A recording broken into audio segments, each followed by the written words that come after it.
अस्सलाम वालेकुम नाज़रीन, आप देख रहे हैं हेल्थ फॉर ऑल और मीडिया फोकस में मैं हूं आपकी मेज़बान डॉक्टर फ़िज़ा कमर।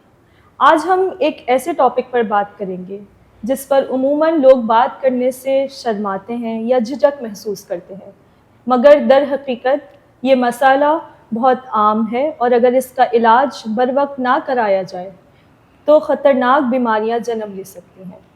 हम बात करेंगे मकद यानी रेक्टल और पेरिएनल मसलों के हवाले से, इनकी बीमारियों के हवाले से। आज हमने अपने स्टूडियो में मदऊ किया है डॉक्टर सुंदुस दस्तगीर को, जो कि एक लेप्रोस्कोपिक और जनरल सर्जन कंसल्टेंट हैं। अस्सलाम वालेकुम डॉक्टर सुंदुस। वालेकुम अस्सलाम डॉक्टर फ़िज़ा, क्या हाल है आपके? मैं ठीक हूँ, आप कैसी हैं? अल्लाह का शुक्र। डॉक्टर सुंदुस, जैसा कि ये टॉपिक बहुत अहम है और हमने देखा है कि लोग इस पर बात करने से झिझक महसूस करते हैं, तो मैं आपसे पूछना चाहूँगी कि इन टॉपिक पर बात करना क्यों ज़रूरी है? डॉक्टर फ़िज़ा, पहले तो मैं आपको ये चीज़ क्लियर करूँ कि हमारे पास लोगों को अवेयरनेस नहीं है इस चीज़ की। मकत जो है, जो हमारी लेमन टर्म में या हमारी आम ज़बान में जो अल्फाज यूज़ होते हैं वो है पखाने की जगह, ठीक है, या फिर पेरीएनल, इंग्लिश में आप कह लें पेरीएनल पैथोलॉजीज़, ठीक है। इन जगहों पे बात करने से लोग शर्माते हैं क्योंकि ये आपके ज़ाहिर है बॉडी का एक प्राइवेट पार्ट है, एक प्राइवेट जगह है, तो यो लोग यूजुअली ख़ुद भी घबराते हैं कि अपने घर वालों को या किसी को इस मुतालिक कैसे बताएं, कोई आगाही दें तो डॉक्टर के पास जाके कैसे मुआयना कराएं। तो ये बड़ा एक हमारे पास एक अलमिया है कि लोग इस चीज़ के मुतालिक डॉक्टर के पास जाने से बहुत घबराते हैं, बहुत शर्माते हैं। हमारे प्रोग्राम का मकसद, आपका मुझे दावत देने का मकसद यही है कि हम लोगों में ये आगाही फैलाएं कि ये एक तिब्बी मसला है, इसको डॉक्टर को दिखाना उतना ही ज़रूरी है जितना किसी भी मसले को हमारी जिस्म में। इसका इलाज मुमकिन है, बेहतर वक्त रहते हम पहुंच जाएं डॉक्टर के पास, इलाज कराएं तो चीज़ें आसानी से आगे चल सकेंगी। मैं आपसे ये सवाल करना चाहूँगी कि आपकी प्रैक्टिस के दौरान कौन से ऐसे पेरिएनल और रेक्टल मसाइल हैं जिनके वजह से लोग क्लिनिक में तशरीफ़ लेके आते हैं? डॉक्टर फ़िज़ा, हमारे पास मल्टीपल बहुत सारी ऐसी वजूहात हैं जिसकी वजह से लोग आते हैं, जिसमें कुछ छोटी वजूहात हैं, कुछ बड़ी ख़तरनाक वजूहात हैं। छोटी वजूहात में हमारे पास देखिए आते हैं बवासीर, ठीक है, हेमोरॉइड्स जिसको हम कहते हैं, ठीक है, मकत यानी कि पखाने की जगह का ज़ख़म जिसको हम इंग्लिश ज़बान में फिशर इन एनो कहते हैं।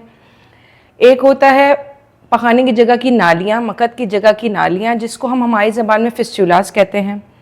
ये आते हैं उस जगह के एब्सिस हो गए, पीप का पड़ जाना, ज़ख़म हो जाना, लोगों को पता नहीं चलता, या फिर उस जगह का कैंसर होना, ठीक है। ये हमारे पास कुछ चीज़ें हैं जो मेजॉरिटी हमारे पास आते हैं, लोग आते हैं और बहुत देर से आते हैं क्योंकि वही बात कि वो लोग बताना पहले मुनासिब नहीं समझते हैं, शर्माते हैं, घबराते हैं, तो हमारे पास जब तक आते हैं तो बहुत देर हो चुकी होती है चीज़ों की इलाज में। डॉक्टर सुंदुस, बवासीर क्या होता है और इसकी बुनियादी वजह क्या है?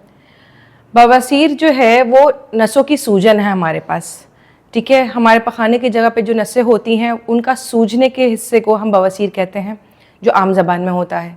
वो यूजुअली इस वजह से होता है कि लोग बहुत देर तक वॉशरूम में बैठें, पखाने की जगह पे ज़ोर लगाएं, ठीक है, या फिर हमल के दौरान, प्रेगनेंसीज़ के दौरान बहुत कॉमन है, या फिर मोस्ट कॉमन जो हमारे पास एक अरसे से एक बीमारी चली आ रही है, कब्ज़ की बीमारी। तो इन वजूहात की वजह से बवासीर बहुत आम है हमारे पास। फिशर और फिस्टुला में क्या फ़र्क है? फिशर जिसको हम आम ज़बान में ज़ख़म कहते हैं, वो तब होता है जब आप ज़ोर लगा के यूजुअली पखाना करते हैं तो उस मकत की जगह बहुत नाजुक होती है, तो जब आप ज़ोर लगाते हैं तो उस जगह पे ज़ख़म हो जाते हैं या चीरा आ जाता है जो हम कहते हैं, उसको हम फिशर कहते हैं। उसके अलावा जो फिस्टुला है वो नालियाँ बनना है। नालियाँ बनना मतलब अंदर की जगह का रास्ता जिल्द की तरफ खुल जाता है, तो एक रास्ता बन जाता है जो बार बार इन्फेक्शंस होने की वजह से, प्रॉपर मुकम्मल इलाज ना होने की वजह से वो बन जाते हैं। तो ये फ़र्क है। इन बीमारियों की अलामात क्या होती हैं? इन बीमारियों में ये होता है कि लोग आते हैं हमारे पास कि खून का ज़िया हो रहा है पखाने के रास्ते से, या फिर तकलीफ़ होना, या फिर किसी भी किस्म का पानी या पीप का आना। तो ये चंद अलामात हैं जो हमारे पास आती हैं। हमारे पास इनके लिए क्या जदीद इलाज मौजूद है? देखिए, माशाल्लाह टेक्नोलॉजी और साइंस इतनी तरक्की कर रही है कि हम अब जो है कुछ चीज़ों का इलाज दवाइयों से कर लेते हैं माशाल्लाह से। अगर दवाइयों से इलाज ना हो सके तो उसके बाद हमारे पास अब ऑपरेशन और सर्जरीज इतनी छोटी और इतनी मिनिमली मौजूद हैं जिसकी वजह से मरीज़ को कम से कम तकलीफ़ हो, कम से कम अस्पताल में दाखिला हो, रुका जाए और जल्द से जल्द मरीज़ अपने नॉर्मल काम की तरफ आ सके। डॉक्टर सिंधस, मैं आपसे पूछना चाहूँगी कि अगर इनका इलाज बर वक्त ना कराया जाए तो फिर क्या कॉम्प्लिकेशंस हैं जो हो सकती हैं मरीजों को? देखिए, कॉम्प्लिकेशंस तो बहुत सारी हैं। अगर हम लेके बैठें तो बवासीर का जो है वो इस तरह हो जाता है, जो हमारे पास आते नहीं आते तो वो इतने लेवल तक सूझ जाते हैं कि मरीज़ का फिर इतनी शदीद तकलीफ़ में होता है कि वो फिर हम ऑपरेशन के अलावा हमारे पास कोई ऑप्शन नहीं रहता।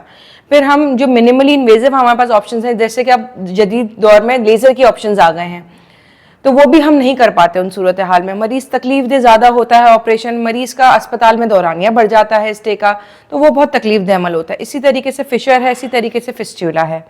तो वक्त पे इलाज ना हो तो मरीज़ की जो आप बताएं कि जो क्वालिटी ऑफ लाइफ है, जैसे मरीज जिंदगी गुजार रहा है, वो बहुत अफेक्ट होती है ओवरऑल दर्द की वजह से। यकीनन इससे बैठने में भी तकलीफ होती बहुत होगी और पस वगैरह पड़ जाए तो फिर और मामला खराब हो जाते हैं। बेशक बेशक। मैं ये पूछना चाहूंगी, क्योंकि जदीद तरीके तो आ गए हैं इलाज के, लेकिन सारी बीमारियों का कुछ ना कुछ प्रिवेंशंस भी मौजूद हैं, तो हमारे व्यूअर्स को ये बताएं कि ऐसा क्या रद्द अमल हम अपनी ज़िंदगी में इख्तियार करें कि जिससे हम इन तमाम बीमारियों से बच सकते हैं। हमारे पास मोस्ट कॉमन यानी कि सबसे अहम वजह जो इन सब बीमारियों की एक है, वो है कब्ज़ का होना। इस चीज़ को हम एक अरसे से बहुत लाइटली ले रहे हैं। हो गया, चंद टुटके किए, सही हो गया, लेकिन इसका एक मुकम्मल इलाज अपनी ज़िंदगी को बेहतर बनाना है। बेहतर बनाने के तरीके अपने मोटापे को कंट्रोल करना, वर्जिश को करना, अपनी ज़िंदगी में पानी का इस्तेमाल करना। हम तो पानी तब पीते हैं जब हमें प्यास लगती है, हमें ये आइडिया नहीं हमारी बॉडी को पानी की कितनी ज़रूरत है। पानी का पीना, ताकि हमारा मेन है मोटो कि हम आपके पखाने को नरम रख सकें। ठीक है, पखाना नरम रहेगा तो कब्ज़ नहीं होगी, कब्ज़ नहीं होगी तो इन बीमारियों से बचेंगे। पानी का इस्तेमाल ज़्यादा रखना। कुछ हमारे पास अल्लाह ताला ने कुछ चीज़ों में ऐसी रखी हैं नेचुरल तौर पे कि कुछ सब्जियां हमारे पास, कुछ फल हमारे पास ऐसे हैं जिनमें पानी की मिकदार ज़्यादा है। इसमें कच्ची हरी सब्जियां आती हैं, सलाद के पत्ते हो गए, खीरा हो गया, ककड़ी हो गई, इनमें पानी की मिकदार ज़्यादा है। कुछ फल हमारे पास ऐसे हैं जैसे वाटरमेलन हो गया, मेलन हो गया, एप्पल हो गया, ठीक है, प्रून फ्रूट्स हो गए जिसमें हमारे पास पियर आता है, नाशपाती। तो ये कुछ फल और कुछ सब्जियां हैं जिनका हमारा डेली डाइट में होना बहुत ज़रूरी है। लोग सलाद को सिर्फ एक बीमारी का इलाज समझते हैं। अगर हम अपने नॉर्मल ज़िंदगी में सलाद को एक ऐसे बना लें कि एक हमारी ज़िंदगी का अहम हिस्सा है, तो हम बहुत सारी बीमारियों से बच सकेंगे। क्या बहुत देर तक बाथरूम में बैठे रहना और मोबाइल का इस्तेमाल करना, ये भी इन बीमारियों की वजह बन सकता है? बिल्कुल, हमारे पास तो अब इतना नंबर ऑफ़ पेशेंट्स बढ़ गया है इस चीज़ के लिए कि लोगों के लिए मोबाइल इतना आम हो गया कि वो तो अब वॉशरूम में जाते हुए भी मोबाइल का इस्तेमाल करते हैं। कुछ नहीं, आप स्क्रॉल कर रहे हैं, अब आधे आधे के घंटे वहाँ बैठे हुए हैं। इससे ये होता है कि आपकी जो जगह होती है, मक़द की जगह, जो खाने वाली जगह, उस पर ज़ोर पड़ता है ऑटोमेटिकली बैठने की वजह से। तो ये वहाँ की नसें सूजती हैं, फिर कब्ज़ का दौरानिया बढ़ने लगता है। तो ये चीज़ें बहुत आम हो गई हैं। तो ये बहुत ज़रूरी है कि मोबाइल का इस्तेमाल ना किया जाए, कम से कम जो है आप वहाँ पे वक्त गुजारें और बाहर आएँ। बिल्कुल। क्या घर के टोटके भी इन बीमारियों में कोई मुफीद हो सकते हैं? बिल्कुल, कुछ टोटके इब्तिदाई तौर पे तो मुफीद होते हैं कि आपने कुछ खा लिया, जैसे कुछ ने बता दिया तो आपने खा ली, कुछ क्रीमें लगा ली। इनिशियल स्टेज पे, इब्तिदाई तौर पे ये तो काम आते हैं, लेकिन जब चीज़ें बहुत ज़्यादा बढ़ने लगें कि आपको जो है मुनफी तौर पे चीज़ें सामने आने लगें कि बहुत ज़्यादा खून आ रहा है, तकलीफ़ नहीं ख़त्म हो रही, तो बेहतर है कि आप डॉक्टर को दिखा दें। बिल्कुल। बाज़ औक़ात खून का आना बड़ी किसी बीमारी जैसे कैंसर वगैरह की अलामत भी हो सकता है, तो मरीज़ कैसे फ़र्क करें कि ये कोई कैंसर है या फिशर या कोई छोटी इस तरह की बीमारी है? देखिए, बिल्कुल आपने सही फरमाया कि हमारे पास इसका आना एक कैंसर की अलामत भी हो सकता है। डॉक्टर को दिखाने का मकसद ही ये होता है कि डॉक्टर को इस चीज़ के बारे में ज़्यादा मालूमात है। तो आपको जब भी खून पेशेंट्स, मेरी ये गुजारिश है तमाम लोगों से, तमाम मेरे व्यूअर्स से, कि जब भी आपको खून आए या फिर तकलीफ़ हो तो आप फ़ौरन डॉक्टर को जाके दिखाएं, क्योंकि आपको इन चीज़ों की मालूमात नहीं है। कुछ चीज़ों में होता है कि वज़न का एकदम से कमी होना, आपने कुछ ना वर्जिश कर रहे हैं, ना डाइट कर रहे हैं, लेकिन इसके साथ आपके वज़न में कमी आ रही है, या आपके हाजत में जो है तब्दीली आना कि एकदम से मोशन, एकदम से कब्ज़ी, ये वाली चीज़ें, तो ये मरीज़ों के लिए बहुत न्यू चीज़ नहीं होती। तो काफ़ी अरसे से इससे गुजर रहे होते तो वो अलामत को नहीं देख Ignore पाते करते हैं। कि जो है क्या उनका डायग्नोसिस बन रहा है, कब डॉक्टर पे। तो जैसे ही उनको ऐसी कोई चीज़ फील हो तो मेरा ये मशवरा है लोगों से, मेरी बहुत गुजारिश है कि आप लोग डॉक्टर के पास जाएं और अपनी चीज़ों का इलाज करवाएं। बिल्कुल। तो आप ऐसे लोगों को क्या पैगाम देना चाहेंगी जो शर्माते हैं, झिझकते हैं डॉक्टर के पास आना जो है एक बड़ा हमारा डिलेमा है कि ऐसी तमाम चीज़ों के लिए हम डॉक्टर्स के पास आएँ। क्योंकि अक्सर ये भी हमने देखा है कि क्योंकि हर बीमारी की ट्रीटमेंट से पहले, इलाज से पहले तशख़ीस करना ज़रूरी होती है। तो तशख़ीस के लिए हमें मुआयना भी करना होता है, लोग मुआयने से भी घबराते हैं। तो ऐसे लोगों को आप क्या पैगाम देना चाहेंगी? देखें, हमारे पास जो है चीज़ें इसीलिए मुश्किल होती जा रही हैं, हम आपस में ही एक दूसरे को बताने से घबराते हैं, डरते हैं। हमारे पास हर चीज़, छोटी चीज़ को तो पहले काफ़ी लोग मजाक में उड़ा देते हैं, क्या है ये, तुम बोल क्या रही हो, ऐसा कैसे हो सकता है।